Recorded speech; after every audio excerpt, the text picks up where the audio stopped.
Want to get interviewed on the Woo Invasion Podcast Show? Email interview@wooinvasionpodcast.com today. That's interview@wooinvasionpodcast.com.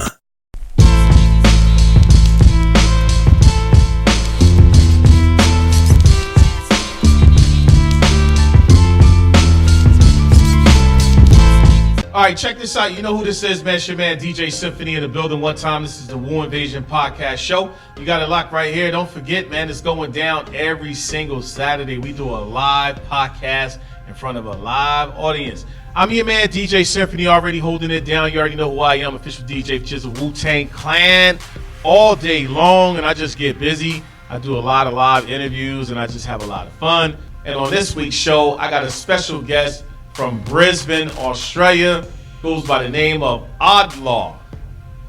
Don't even ask, man. This is my man right here. Yo, Od, what up? What up? How we doing? I'm chilling out, man. How you doing today? Yeah, man, pretty good. Pretty keen. All right, no doubt. That's what it is, man. So listen, Australia, California, two totally different places, so far away from each other. What time is it for you right now?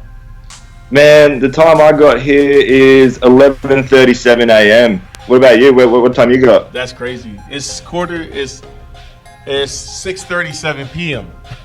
Oh, really? Yeah. So complete opposite times of day in that sense. You already on Saturday, right? Yeah, I'm on Saturday today. I'm on the weekend. I'm trying to enjoy it. Yeah. Yeah. See, we on Friday right now, so I'm going into Saturday. Okay. So it's almost like a full day behind. You know what I mean? Yeah, man. No doubt. Easy. Yeah, but you a hip hop artist, music artist, hailing out of Brisbane.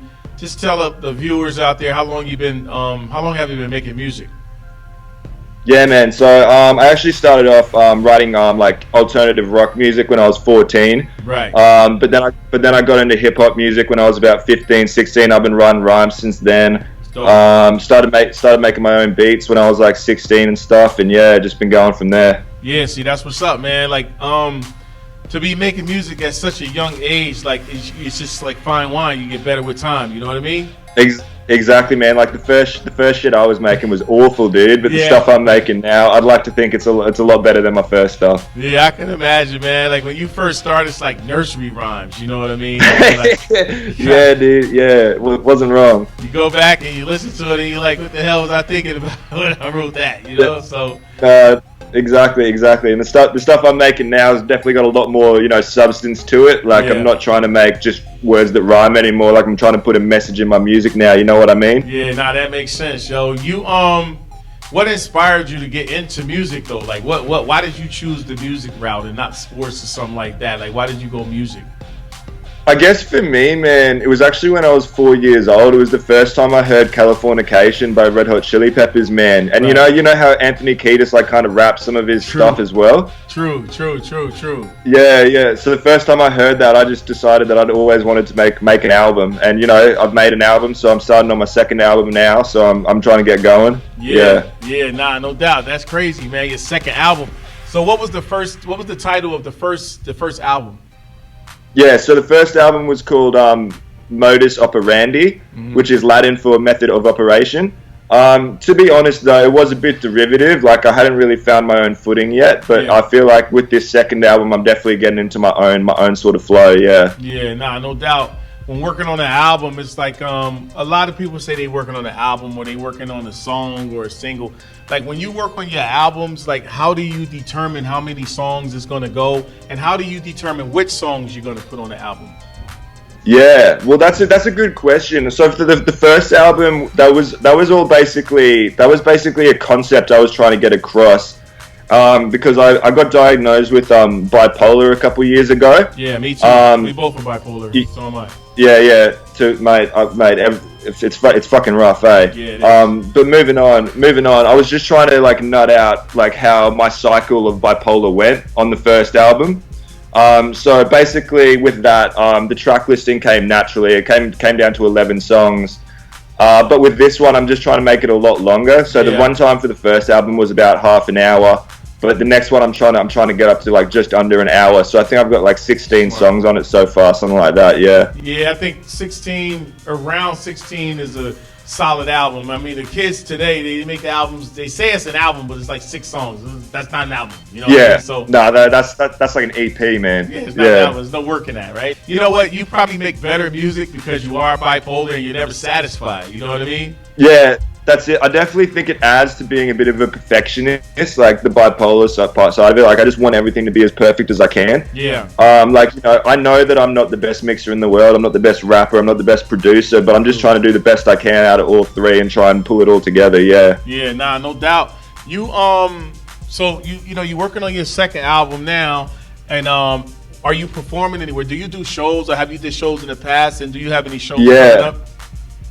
Yeah, so I've done 1 show so far, which was actually a big shout out to my friend Sam. He hooked me up with that one, Right. and that was really good. It was nice of me to test my stuff out in front of a live audience, which was really nerve wracking for me, as you can imagine, with my anxiety and whatnot. Right. But yeah, everything went really well. So I'd be more than open to be doing another show again if the opportunity came up. I don't really know how to get into the scene in Brisbane. Like, there's I haven't really gotten too in touch with the hip hop scene in Brisbane, so I just kind of have been pretty independent of it, I suppose. Yeah, I mean, to get booked for a show or to do a show, it's just mostly timing, and it's all about who you know. Like, if you can just go to certain places where they actually do performances at, like maybe like a spoken word or something one night, and you just go hang out and you just start talking to people. You never know who knows a promoter or something like that, and you can get in to maybe open a show or something.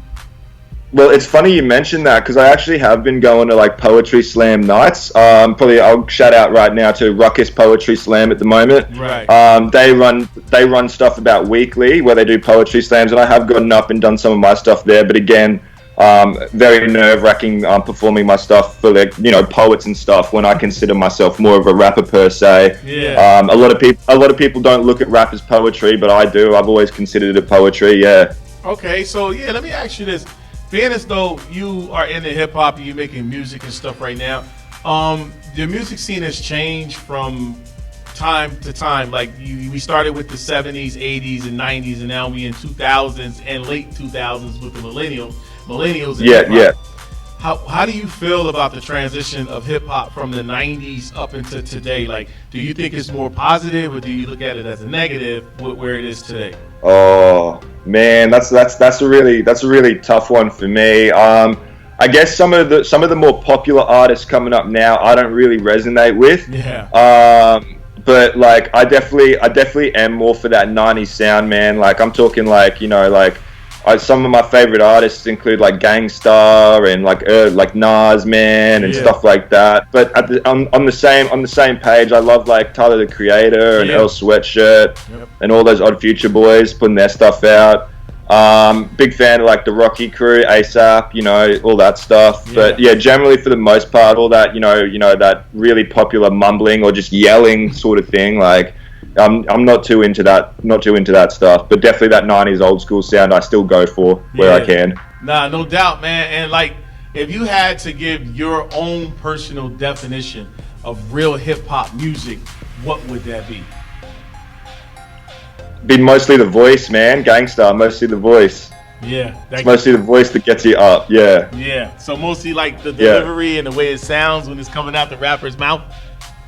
Man, the way I look at it, you can have a whack beat, but if the rapper comes in and kills it and they got a dope voice, it's going to be a good song, man. You know what I mean? Yeah, no doubt. I've heard a lot of songs like that where the rapper's actually talking about nothing, but his voice is just killing it. You know what I mean? Yeah, man, exactly. Yeah, that's exactly it. For sure, man. Yo, this is my man, Odlaw in the house, man. Yo, check this out, though. Tell the viewers and all the people that's listening out there how they can get in contact with you, how they can follow you, where can they buy your albums, and how they can book you. Yeah, no worries, man. So basically, all my contact details, you can find me on Instagram under Odlaw. All my handle is snuffleupagus_trees. Now, I know that one's a bit odd, man, but in Australia, we've got huge trees, man, that kind of, if you put them real close together, they kind of grow together. They kind of look like elephants or a snuffleupagus or something like that. Right. But that's how I got that one. But yeah, all my music you can find on either SoundCloud or Bandcamp. That's where my album is, and they're just all under Odlaw. So you can find my contact details through there. And yeah, just email me through there if you want to book me for anything. Yeah. Yeah, man, so you know what it is. It's DJ Symphony representing that big W all day long, man. You got them TVs locked right now to the Woo Invasion podcast. Got my man Odlaw in the house doing an exclusive interview, and right now I'm going to give you a special treat. He got a song that he wants the entire world to hear right now. So Odlaw, let the world know what they're about to listen to. Yeah, so this one coming up right now, this is called Star Wars. It's a trap, and it was produced by my homie called DJ Coco Bean. And it's a banger. It's definitely a trap one. All right, no doubt. And let the world know who hooked you up with the exclusive interview. WooInvasionPodcast.com. That's they hooked me up with this.